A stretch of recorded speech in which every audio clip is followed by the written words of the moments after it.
black. Unable to stand, covered in his own urine, a Minnesota postal worker rolls around on a jail cell floor, arrested for a crime he did not commit. Our investigation finds how Kingsley Bimpong ended up behind bars is the real story. Earlier that night, Eagan police spotted Kingsley driving the wrong way into oncoming traffic and stopped him. According to the police report, Kingsley was extremely confused. Where do you live? I don't know. A drug recognition evaluator, or DRE, responded. Their officers, specially trained to detect drug-impaired drivers and spot the difference from those having a medical emergency. But instead of doing the evaluation he was trained to, records filed in a federal lawsuit show the officer is heard on body cam saying it would just be a whole bunch of time wasted. Instead, Kingsley was charged with DWI and sent to Dakota County Jail. As he lay on the floor, in obvious distress, guards documented inmate and cell okay. Paperwork says they checked on him and he was okay. He was clearly not okay. What was he? Dying. Kingsley was having a stroke. By the time he was taken to a hospital, he was declared brain dead. The state crime lab later confirmed there were, in his system, no drugs. Eagan police, along with the Dakota County Sheriff, declined to comment for this report. You can find our full investigation on KARE11.com and streaming on KARE11 Plus. You know, you can listen to a story like that and you can... Before we go any further, let me let you know the Tim Black Wolfpack is dedicated, committed, 10 toes down to reporting the truth, unbiased, and not working for any political party. If that sounds good to you, go to jointimblack.com, become a member of the Tim Black Wolfpack. You can make a mistake of thinking, oh, this is just an accidental thing that happened. And of course, it was unintentional, what took place. Obvious mistake. It was negligent, but it wasn't intentional. So therefore, let's give each other a little bit of grace here. But I want you to remember that these types of things happen. They happen because we got racist-ass cops, racist officers who see one thing, color. That man had a job to do. He did not do his job. He did not believe this brother when the brother said, when he was disillusioned and didn't know where he was. He just thought he's lying. Because that's what they do. All they do is lie. This same thing happens to black women.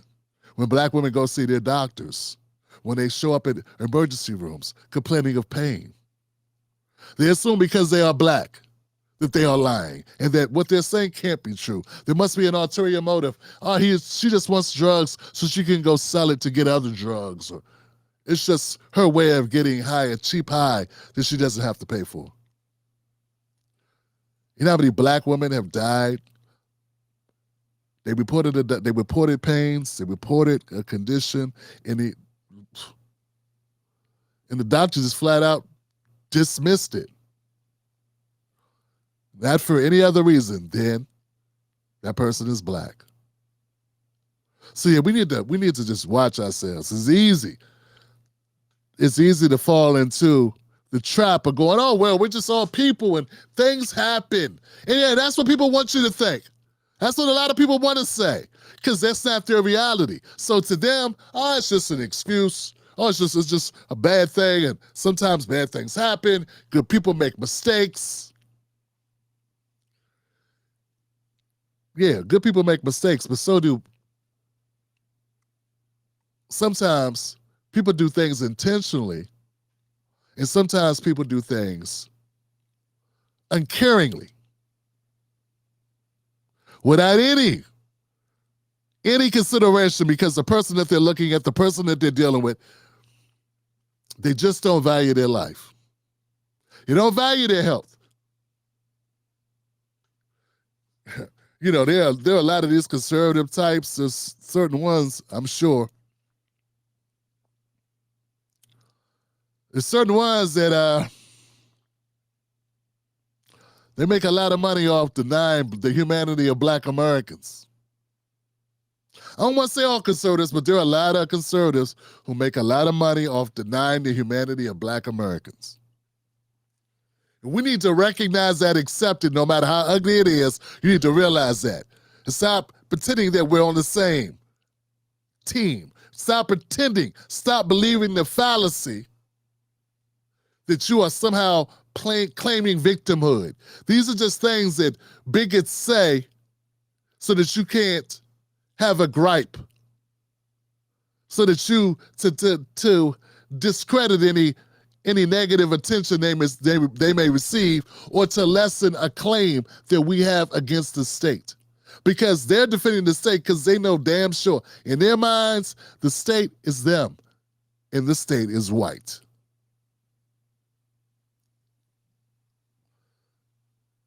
It happens all the time.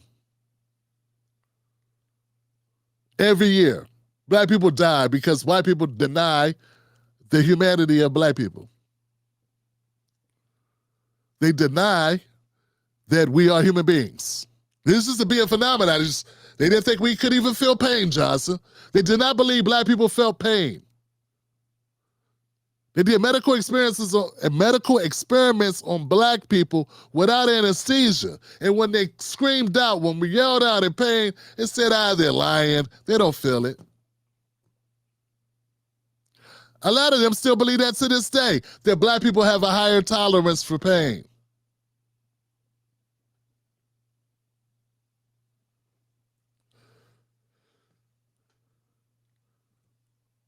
It's one thing when other people feel this way about you. It's another thing altogether when we do this to ourselves. Things are so bad. I think some of us just don't get it because we want to kumbaya. We want to pretend that all is well.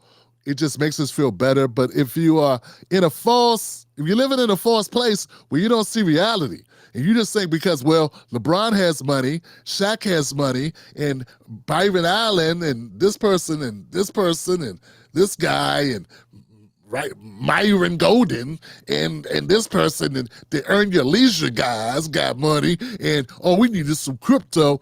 Mofo. There's a system in place. It doesn't care who it eats. There are poor people all across this country. There are haves and have-nots all across this country. But you need to recognize that statistically, as we are in this country, there's an uphill battle for Black Americans. Recognize it and embrace it. And when we advocate for ourselves, we're the only group of people in America that when we advocate for ourselves, when we fight for ourselves, it's a problem. Nowhere else does this exist. And you know what? It exists on both sides of the aisle. When a Black man, and when I stand up for Black Americans, I'm called divisive. When Latinos stand up for themselves, they're called courageous. When women stand up for themselves, when white women stand up for themselves, they're called courageous. Brave. When LGBTQ people, non-Black LGBTQ, stand up for themselves, they're called warriors. When I stand up for Black Americans, I'm labeled divisive, xenophobic, homophobic, transphobic, and all the rest of the phobics. So when you want to skip through the two loops and believe that we're in a different place in time, yeah, you're right, it's not 1950. But it's not utopia, and it's not equal. And lying to yourself telling you that it is. All you need to do is look at this young man who died here on that shitty-ass floor, surrounded by what else do you have to do? He drove the wrong way up a street. He had no alcohol on his breath. There were no guns in his possession, no drugs in his possession, and they still assumed he must have been high or drunk. It wasn't even worth testing him to find out what was going on with him. Just put him in a cell and let him die slowly on a pissy floor. That could be your dad or your son or your brother or your husband. Wherever you think we are, we're not there yet. Okay, wherever you think we are, TikToker, wherever you think we are, don't listen to Steven Crowder, Charlie Kirk fans, Don't listen to them. They're not living your existence, nor do they give a shit. Okay? They don't care. Next. The Tim Black Show streams Sundays, Mondays, Wednesdays, and Fridays, 10:30 p.m. Eastern Standard Time. Wolfpack.